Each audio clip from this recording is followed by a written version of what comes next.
Yo, what's going on? It's GZTV back with another video. What is my phone charger doing? I don't know. But we're here to discuss the 5th episode of Season 9 of The Walking Dead. And honestly, we're not going to watch Dexter today, I don't think, because I still got homework to do. And I don't know. We'll see how long it takes me to do my homework. But, yeah, we're going to talk about the plot and all that. I think I might start watching Beef like every couple of days instead of watching one of my other shows. Just watch Beef. They're really short episodes. We're definitely going to watch like Ozark and The Sopranos after like Dexter and The Walking Dead. I already have that lined up. We're probably going to eventually watch, Game of Thrones and stuff like that. So, yeah. Let's talk. So Rick dreams of a swarm of helicopters before regaining consciousness and finding himself surrounded by walkers. So, throughout this episode, I'm going to mention how he has all these like visions and dreams and stuff.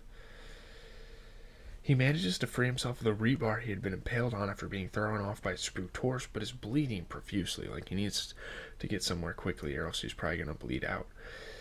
He makes it back to his horse, barely holding on to consciousness, to lead the merged walker hordes away from the construction camp.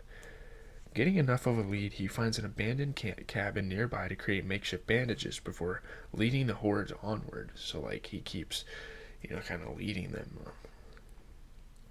Throughout this, Rick falls in and out of consciousness and has lucid dreams of him trying to find his family, which includes conversations with Shane and Herschel, both of whom urge him to wake up to reality and stay ahead of the horde. Like, these people might have died, but he must continue their legacy. He must continue on in this world if he can.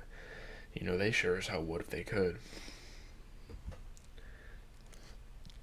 Anne is trying to make her way to a planned rendezvous point in Heath's stolen RV, and is told by the man on the other end of the walkie-talkie that she had misled them before. She assures them she has the A they need and needs to get out of this place. I don't know. We don't know what A's and B's are yet. They haven't really informed us on the show. Maggie continues on to Alexandria. Michonne hears of this and intercepts her before she reaches the cage where Negan is kept. She's like, no, you cannot go in there. Maggie is able to convince Michonne to hand over the keys, telling her she will be able to live with this decision. And that was kind of easy, I guess. I don't know. Michonne barely showed any resistance, which I thought was really interesting. Negan taunts Maggie about how much he enjoyed killing Glenn, but she remains steadfast. Negan he soon starts begging her to kill him so he can be with his wife, which is what he named his bat after. Thinking it another trick, Maggie pulls Negan out of the cell into the light and sees that he is a shadow of his former self. Maggie puts him back in his cell, walking out, satisfied with a better understanding of why Rick kept him alive. So now she knows, like, yeah, this guy needs to rot. He needs to suffer. He wants something. We're not going to give it to him because he's Negan and he's not a good person. She and Michonne then hear word of trouble outside and race to see what is happening with other residents. In another vision, Rick walks onto a field filled with bodies of all of his friends, where he speaks to Sasha, who reminds him that all he has done has been for the good of all. And this is like a really cool image, like really cool cinematography shot here. I think it was really dope. Sasha tells him that he will find his family as they are not lost. Rick then awakens to find himself at the now abandoned camp with the horse having fled. I don't know what. Like, this is just the definition of plot convenience. The dude's unconscious and his horse like leads him away. I don't think that would really work. With walkers, including zombified Savior member Norris, Oceanside resident Kathy, and community members from the Clash of the Camp closing in on him, Rick keeps on leading them towards the bridge. And this was kind of like the last resort. He didn't want to do this because this is something they've been building for a while.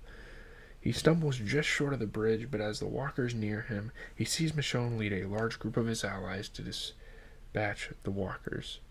Michonne urges Rick to keep on fighting, and Rick comes to realize that Michonne and his friends are now his family. They're more than just friends, and more than just acquaintances. It's not like they just met. He realizes this is just another vision. He finds himself alone just off the bridge with the horde still following him. He gets back up and continues to lead the walkers across the bridge as the river waters rise. To Rick's dismay, the weight of the walkers is not sufficient to cause the bridge to fall. which he wanted it to, because then they could all just fell off the bridge. A group from the United Communities, including Saviors, arrive and begin killing off the walkers near Rick, so now they actually show up in reality. Maggie worries that if the walkers cross, they will continue on to Hilltop and leads a group to try to turn the horde around, but Rick waves them off, muttering to himself that he found his family. Like, his other family's dead, but he still has, like, family, I guess. Rick sees some of the dynamite left on the bridge and fires at it, destroying the bridge and most of the walker horde, causing the remaining to fall into the river, and people almost instantly assume that, wow, Rick is dead now.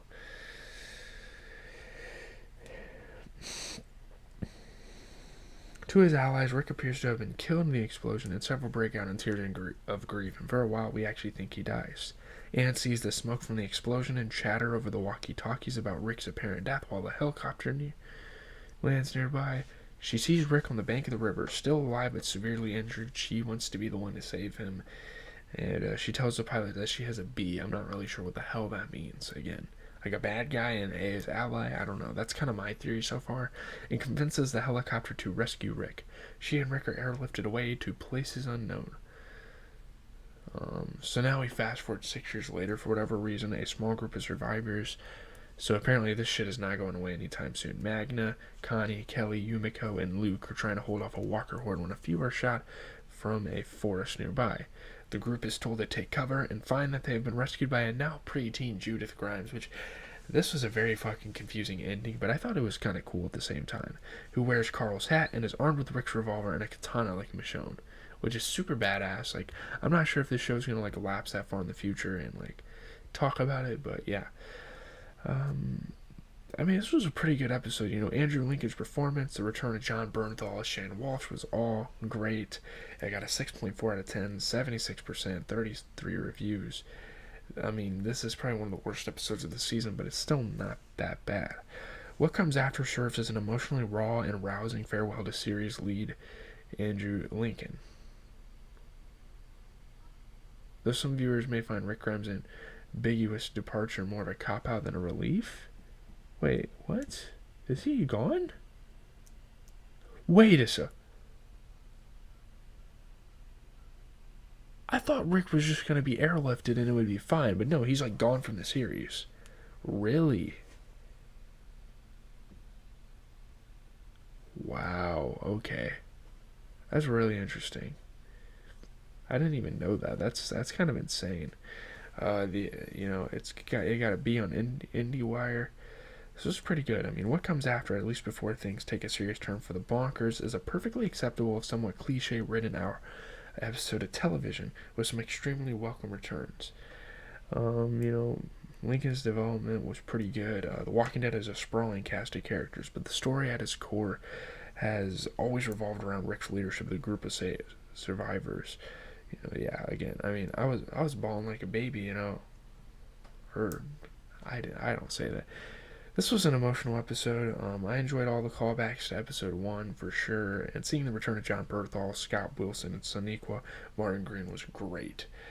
Very emotional episode. Apparently, this is Rick's final appearance, which, way to fucking spoil it. I kind of wanted to have some false hope going into the next episode that maybe Rick would come back, but I guess they announced, like, hey, Rick is not coming back, which is kind of crazy and kind of a weird way of him to go out, but nonetheless, pretty good episode.